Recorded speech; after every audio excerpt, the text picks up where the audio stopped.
કપાસના ગોંડલ માર્કેટયાર્ડમાં ડુંગળીની રેકોર્ડ બ્રેક આવક થઈ। આજે ગોંડલ માર્કેટયાર્ડમાં લાલ ચોળ ડુંગળીની 2 લાખથી વધુ કટ્ટાની આવક થઈ છે।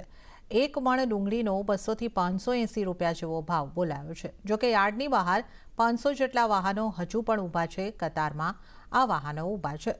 સૌરાષ્ટ્રભરના ખેડૂતો ડુંગળી વેચવા માટે પહોંચ્યા હતા। વાહનો 7 થી 8 કિલોમીટર સુધી લાંબી કતારો જોવા મળી રહી છે અને ડુંગળીની હરાજી હાલમાં બંધ રખાઈ છે। જ્યાં સુધી નવી જાહેરાત ન કરાય ત્યાં સુધી ડુંગળીની હરાજી બંધ રખાઈ છે। આજ રોજ ગોંડલ માર્કેટિંગ યાર્ડમાં ડુંગળીની ઐતિહાસિક આવક થઈ છે। કાલ રાતે 9 વાગ્યાથી ડુંગળીની આવક ચાલુ છે। અત્યારે પણ હજી 501 વાહન બાકી છે।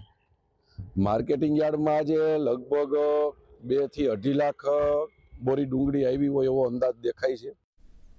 તો રાજકોટ જિલ્લાના ધોરાજીનું માર્કેટિંગ યાર્ડ કપાસથી ઉભરાયું। ખેડૂતો વહેલી સવારથી જણસ લઈને યાર્ડ ખાતે પહોંચ્યા હતા, જ્યાં કપાસના પોષણક્ષમ ભાવ ન મળતા ખેડૂતોમાં નિરાશા જોવા મળી હતી। કપાસના પ્રતિમણના 1400 થી 1500 ભાવ મળી રહ્યા છે। ત્યારે ખેડૂતોનું કહેવું છે કે વીંઘા દીઠ વાવેતરથી ઉત્પાદન સુધી 15,000 જેટલો ખર્ચ થાય છે, તો આ તરફ મજૂરી ખર્ચ પણ વધ્યો છે। કપાસના ભાવ ઘટ્યા છે, જેથી સરકાર ટેકાના ભાવે કપાસ ખરીદ કેન્દ્ર ફાળવે અને ટેકાના ભાવે કપાસની ખરીદી કરે તો ખેડૂતોને નુકસાન વેઠવું ન પડે તેવું ખેડૂતો જણાવી રહ્યા છે। અત્યારે કપાસના ભાવ 1400 થી 1450 રૂપિયાનો મળે છે। હવે એનું પડતર કિંમત ઓલરેડી 2000 રૂપિયાની આસપાસ પડે। મજૂરી ખર્ચ અત્યારે 200 થી માંડીને 250 રૂપિયા લગીની વીણાઈ ખર્ચ 20 કિલો લેખે થાય છે।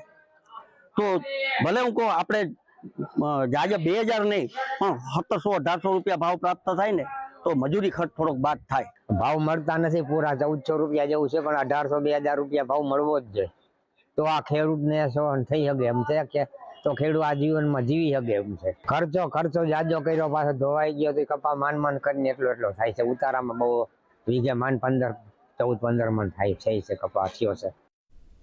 તો રાજ્યમાં ઠંડીનો